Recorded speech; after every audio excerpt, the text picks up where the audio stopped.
George, how? Oh, what's up, man? Hi, how are you doing? What's up? Kyle said you were close. I mean, I know you play through all sorts of stuff. Is it different when it's a hamstring? You know, the hammies a tough thing. It's actually, I think it's like besides this year, it's like one of the. I think the last time I did a hammy was in my rookie season, really, and they're just really finicky, and it's one of those things that.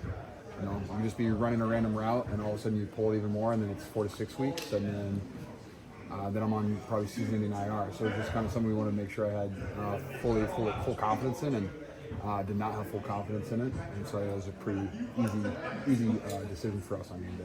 Is it related to the week 3 hamstring? No, it was luckily it was completely different, which is I think it's a good thing. Not re-injuring the same thing multiple times. Yeah, I'm gonna go with that. That's what my brain's telling me to say. Did it feel roughly the same throughout the week, or did it kind of fluctuate as the No, it definitely got better throughout the week, and then Saturday was a tough day. Like I thought I felt pretty good on Friday. Saturday didn't feel great, and then Sunday was just not a good enough place to be like, all right, let's go out there and push it. I don't think it would have been my best self anyways. How do you feel now, and what's your hope for Sunday? I will be playing on Sunday. Very excited. Can't pass up playing the Packers. So no, I will be out there for sure. Get a practice today. It'll be very fun and exciting.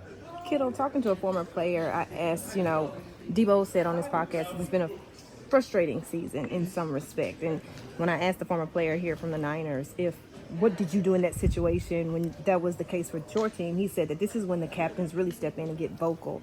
Has that been the case so far? Yes and no. So far this week, not as much. This is our first day really in the building together, so we haven't had like a players only meeting or something like that. I don't think we're at that point. You could look at, hey, we're like 3 possessions away from being 8-2, but you can't really live like that. And those are the mistakes that we've made to be 5-5, and it's not exactly where we want to be.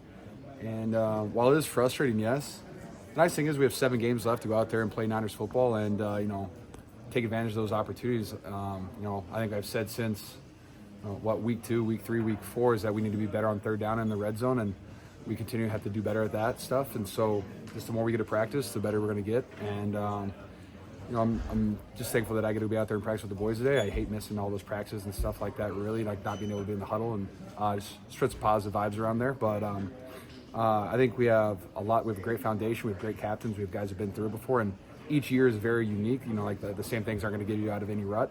But I think we have the right mindset for it. We have the right guys for it. So I'm just looking forward to playing and getting a dub on Sunday. George, Kyle had mentioned on Monday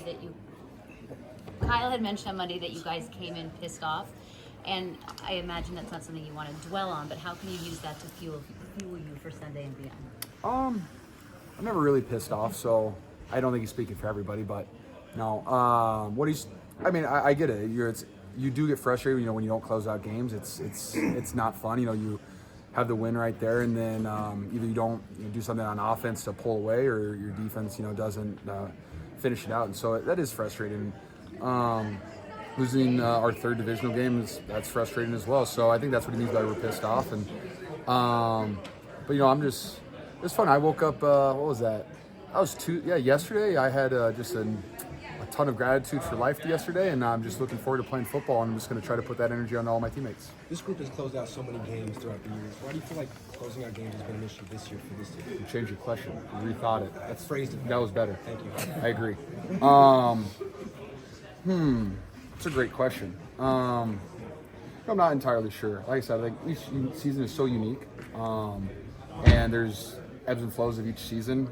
There's different players on the field and different coaches. There's no blame to put anywhere. I just think that honestly, there's a little bit of blame. I think the blame is our offense needs to perform at a better, and that's players. And really, Coach Shanahan gives us opportunities to go out there and close games, and we've kind of missed on those opportunities. Whether it's missed blocking on a run play by anybody, bad cut, even Brock with a bad throw. Like we just missed out on some of those opportunities that we've been cleaner before in the past. And I think that's one thing. I think our defense is playing at a level enough for us to win. I think we should be scoring 25 plus points a game to be able to win those games. And to me, the pressure's on the offense. And it's not really pressure. It's just like, hey guys, just go play football the way you've been playing, and we have to be better than we have been. George, I have a question about screen passes. You've thrown the least screens this year, which is way down from last year. Is that a function of defenses keying in on the success that you did have in years prior, or is there something else that you've noticed in that trend? I don't really have a good answer for you on that one. I know we have him installed. Coach Shanahan calls him sometimes he doesn't. I know there's a lot of stuff with, Debo is probably our best screen runner, and anytime that, he's on the ball, a lot of teams try to press him and take away those screen opportunities to him. And they're installed though, so, if we call him, if we don't. I prefer just to run the ball, that's just my opinion, or throw it to me, either one. You guys have a lot of guys out during training camp. How much do you think that matters, or how much do you think that's been an effect this year?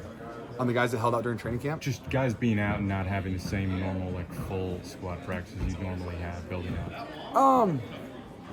I think practicing makes you a better football player. I don't care who you are. You could be a 10-year vet. You could be a rookie. You get better from playing. And I think rookies definitely need to practice more than, Trent Williams needs to practice. But when you look back to last year, Bosa, you could ask him, he started the year a little rusty. He just didn't feel like his normal self. And weeks 4, 5, 6, he got into a rhythm. And so practice just gets you prepared for the NFL season. So, Christian's going to continually get better for us because he hasn't, played. And he's just going to look better and better each and every single week. Practice means a lot. Now, the nice thing is, when guys are holding out and not practicing, those are usually guys who are really good at football. So while they might have been a week or two behind, I don't think it messes with the flow too much. You can count on Trent Williams to be very dominant, and we were counting on BA to be very dominant, which he was just starting to get into that trend. George, what do you guys have to do on Say again? Debo hasn't been as effective as a runner. This year he's averaging 2.9 yards a carry. His usually 6.4. I don't know. Anything you put your finger on as far as defenses, We've been doing Debo in the backfield for 3 years now, so I think teams have adjustments made for it. And Debo's a very explosive runner. When he gets downhill, it bounces off the guys, and definitely one of our best yak players. And in my opinion, I think Debo's fine. I could block better for him, give him more openings. But so I think it's just us on the team have to execute a little bit better, and we haven't been the cleanest as an offense at all. Thank you. I don't want to talk to you anymore. Yes, Jennifer. Last one here. how do you guys eliminate the mistakes that you had on offense? You had a 14-play drive over 26 yards. I know you weren't on the field. 14-play drive that we punted on. Yes. That was I think that's a Coach Shanahan first. I asked him that. That's wild, isn't it? Yeah. Frustrating, some would say. I would say, anything that comes with the alignment stuff, illegal formation stuff, I think as a team, everyone on the team would say that's inexcusable, and that's just something that hey, you as a player just need to not do that again. You've had that mistake, don't do it again. When it comes to holdings and stuff like that, you just try to teach the guy, hey, make sure you're on your feet and keep your hands inside, and just try your best not to do it. There's holding on every single play, and sometimes you get calls, especially at the point of attack, and I think that was an emphasis last week. So we're trying our best to keep our hands inside and hold less, obviously. All right, thanks, George.